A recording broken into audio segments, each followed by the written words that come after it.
Welcome to கலையம்மா சமையல். இன்றைக்கி என்ன ரெசிபி பார்க்குறோன்னா உருளைக்கிழங்கு அப்பளம் எப்படி செய்யலான்னு பார்க்கலாம் வாங்க. பாருங்கப்பா, நான் 4 உருளைக்கிழங்கு சின்ன சின்னதாக எடுத்து வச்சுருக்கேன். இதை அப்பளம் எப்படி செய்யலான்னு பார்க்கலாம். பச்சை மிளகா, பூண்டு, இஞ்சி இதெல்லாம் சேர்த்து அரைச்சிக்கலாம். உப்பெல்லாம் போட்டு அரைச்சிட்டு இப்போ நான் வேக வச்ச உருளைக்கிழங்கையும் அரைச்சி எடுத்துருக்கேன். பாருங்கள், இந்த மாதிரி அரைச்சி எடுத்துக்கலாம். இப்போ இதில் எப்படி செய்யலான்னா, ஒரு பாத்திரத்தை ஒரு டம்ளர் மாதிரி எடுத்து அதில் நான் பிளாஸ்டிக் பேப்பர் சேர்த்து எண்ணெய் ஊற்றி அதெல்லாம் இது பண்ணி இந்த அரைச்சதை எடுத்து அதில் ஊற்றிருக்கேன். ஊற்றிட்டு ஒரு பிளாஸ்டிக் பேப்பர் மேலே புழிஞ்சு கொஞ்சம் கொஞ்சமாக உருண்டையாக வச்சுட்டு அதுக்கப்புறமா ஒரு பிளாஸ்டிக் பேப்பரில் எண்ணெய் தொடச்சி அது மேலே வச்சு தட்டு வச்சு நான் மெலிசாவும் தட்டில் ரொம்ப தப்பமாகவும் இல்லை மீடியமாக தட்டி விட்டுருக்கேன். இது ஒரே ஒரு கொஞ்ச நேரத்துலேயே காஞ்சிடுச்சு பாருங்கள்.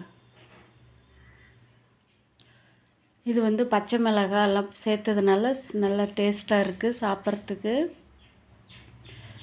இது இன்றைக்கே காஞ்சிடுச்சு. ஈவினிங் டைம் நான் எடுத்து எண்ணெயிலையும் பொரித்து எடுத்துட்டேன். சூப்பராக இருக்குது.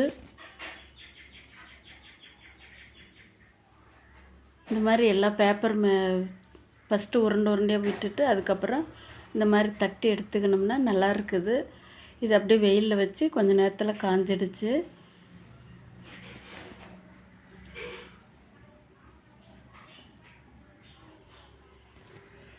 பாருங்கப்பா, காஞ்சி எடுத்துட்டேன். பாருங்கள் எவ்வளோ சூப்பராக கண்ணாடி மாதிரி காஞ்சிட்ருக்கு.